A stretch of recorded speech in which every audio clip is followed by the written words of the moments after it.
Grace Hopper was a revolutionary figure in the world of computer programming. She left the world with an abundance of insightful quotes that resonate with many people and give wisdom and innovation. One of her most notable quotes is, "The most damaging phrase in the English language is, 'It's always been done that way.'" This phrase notes the problem to adhering to a tradition and how it can hinder progress. Such practices have a detrimental impact on the ever-expanding technological field, which relies on creativity and adaptability. Hopper's insights and statistics further underscore the advantages of embracing meaningful and crucial changes. Her words continue to shine as a guiding beacon for individuals navigating the ever-expanding world of computing and information technology. Hello, my name is Brandi Jett. How are you today? I want to tell you about an interesting figure in the information technology world who has inspired others and me to preserve and stay steadfast in our pursuit of knowledge and goals. With the research and credibility I have extensively gathered through the sources of computerhistory.org, bibliography.com, and Britannica.com, my goal is to give you an excellent and in-depth look into the life of this remarkable person. Grace Hopper's story matters to all because Grace wasn't just your run-of-the-mill computer scientist. She was the first to define norms that made long-lasting contributions that help shape society today.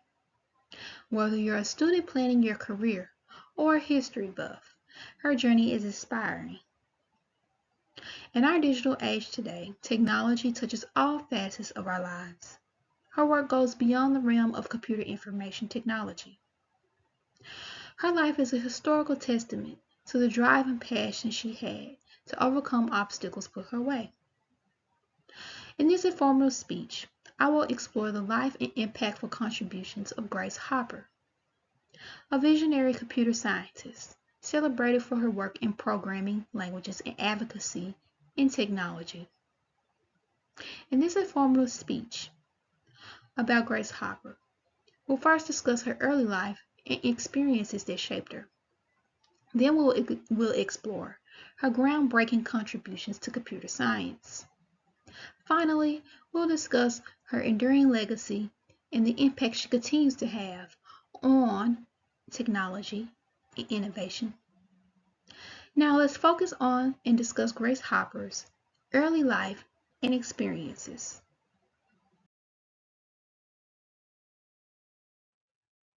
The early life of Grace Hopper.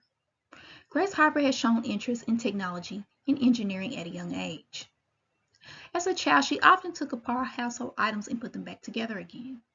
In the long run, her hobby would land her in becoming a high-ranking officer. Hopper was born on December 9, 1906 in New York City on the Upper West Side of Manhattan.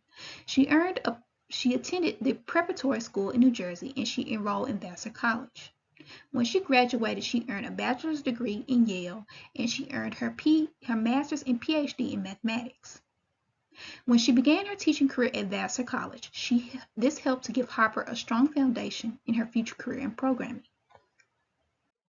World War II had compelled her to join the Navy. Coincidentally, it had been the same branch her grandfather had served in. Hopper had joined the Eckerd Mauchly Computer Corp in 1949, where she designed one of the first compilers of her time. She continued her work in computing after the war had ended, and ended up on the team working to create the first computer language compiler. This led to the language called COBOL being made. She decided to continue being an active naval all the way until the age of 60. She then became a rear admiral before she retired in the year 1986. The time she spent in the military would be a defining point in her life. In 1944, Grace Hopper was ordered to report to Harvard University to work on the Mark I computer, thinking she would be assigned to a cryptography coding group. The Mark I was a behemoth of a computer for its time. It was a vast room-taking electromechanical relay, motorized turning shaft that had been created by Atkin in 1937. The Navy and Atkin had been running the machine before Hopper was assigned. when she reported for duty, Akin had given her a copy of memoirs by Charles Bagby. He told her it was for understanding the machine. He wanted her to write the computer programming manual because of her ability to communicate precisely. She realized that she needed to understand it fully to run it. She spent nights analyzing the blueprints. Her knowledge and versatility in translating real-world problems into mathematical equations helped her to communicate commands to the machine so others could understand them. The AO system was one of the most critical aspects of Harper's development. The AO system was an early compiler of the UNIVAC 1 computer. This helped revolutionize programming to allow programmers to write code in English. This helped to make communication more manageable with the computer. The compiler was the predecessor for a common business-oriented language called COBOL. The programming language is widely used and adapted around the world.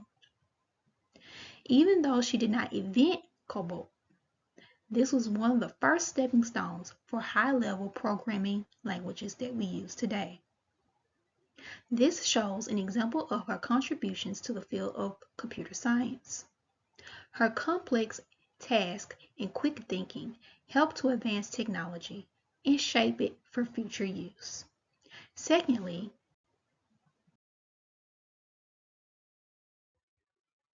her groundbreaking contributions to computer science.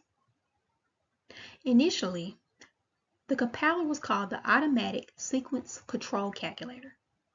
The compiler creation came with many trials and errors. The Mark I will often slow to a halt when first starting it. The phrase debugging even came about when a moth flew into the machine, taking the scientists hours and even days to get the compiler cleaned and up and running again. Many problems would come from wrongly flipped switches to mispunched holes in paper tape. Also, the hours and work were very long, laborious, and dull. The Harvard Mark I was a 15 millimeter long, 50 feet, 2.5 meter high, consisting of wheels, shafts, gears, and switches. The computer contained 530 miles or 850 kilometers of long wires. It was controlled under the instructions from rolls of pre-formatted paper tape. It took 4 decades for the beginning of using the Mark I for computers to become more compact and user-friendly. Many people had their hand in contributing to the creation of COBOL. Harper specifically promoted the program during and its adaptation to the U.S. military and private sectors. In the 1960s, she led the development of compilers for COBOL. Biographer Kent Bearer called her the person most responsible for the success of COBOL during the 1960s. Her influence and success in the 1970s and COBOL became the most used computer language in the world.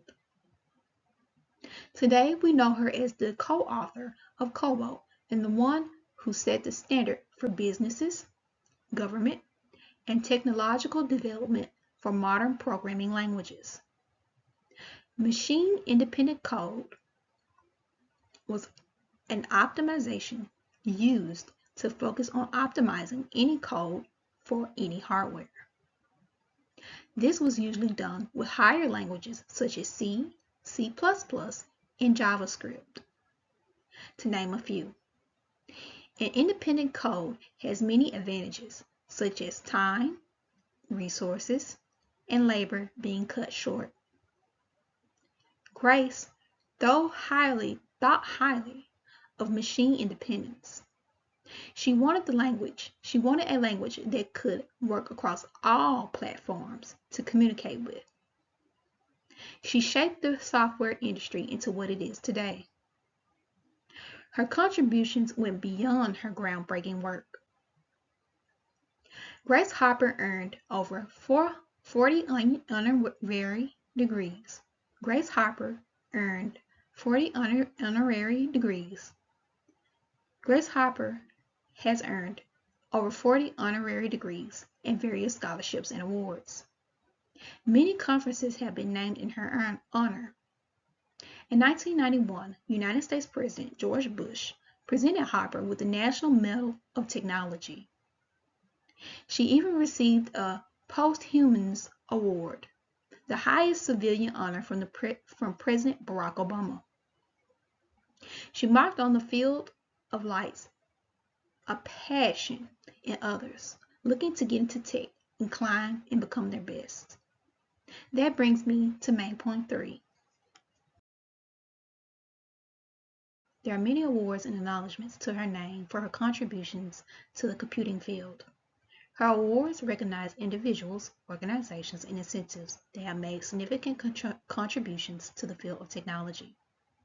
Her awards range from the Grace Hopper Award Program in Georgia, the Rear Admiral Grace Hopper Award at the National Defense University, the ACM Grace Mary Hopper Award, and the National Medal of Technology and Innovation. She has many more awards, but her enduring legacy has been decorated by the international community of scientists ever since. Lastly, let's talk about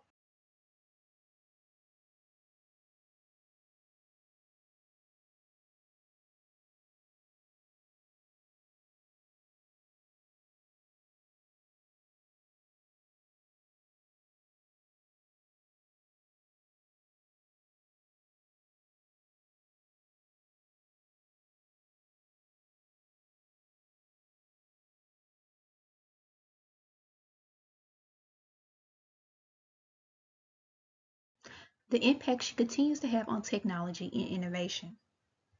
Her continued standards helped her to develop the implementation testing computer system and components, the most significant thing for early programming languages such as Fortran and COBOL. The United States Navy commerce with standards led to significant coverage for programming languages and dialects of major computer vendors. The EMCC recognized Hopper's abilities and eventually the Navy. In the 1980s, the National Bureau of Standards officially administered these tests, known as NBS. The impacts that she made in computing continue to be recognized repeatedly. She had a warship, a naval academy, and a supercomputer named after her.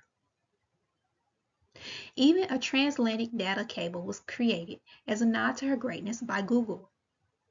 These achievements in the military laid the groundwork for her to be a pioneering figure in the advancements of technology in ensuring communication systems.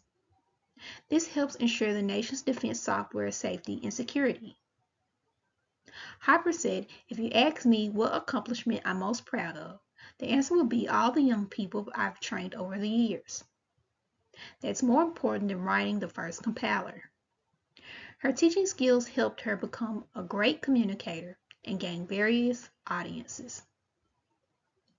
Businesses and leaders, especially young people dealing with data processors and the general public, look up to her. She also helped persuade business clients and adopted new technologies. Breyer even described her as the spokesperson for the evolving computer industry in the 1950s. Being the only woman for her time on the team, even Grace Hopper faced discrimination.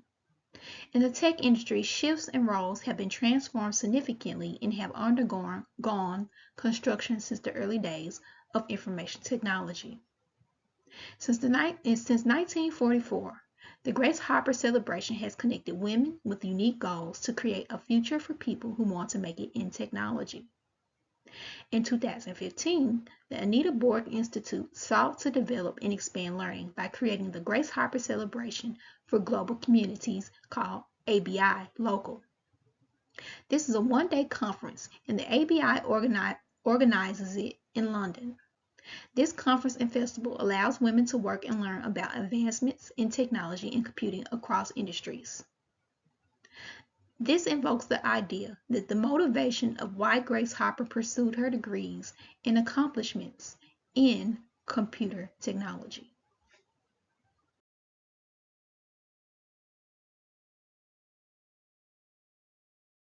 In summary, Grace Hopper's life and legacy highlight the remarkable change she brought to the world of information technology, helping to leave a legacy that carries on to future generations and shapes how we interact with the current digital age.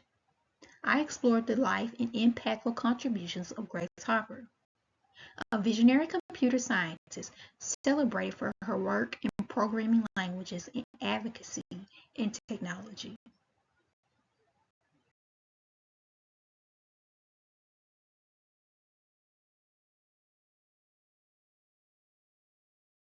In life, it is up to every individual to discover their uniqueness.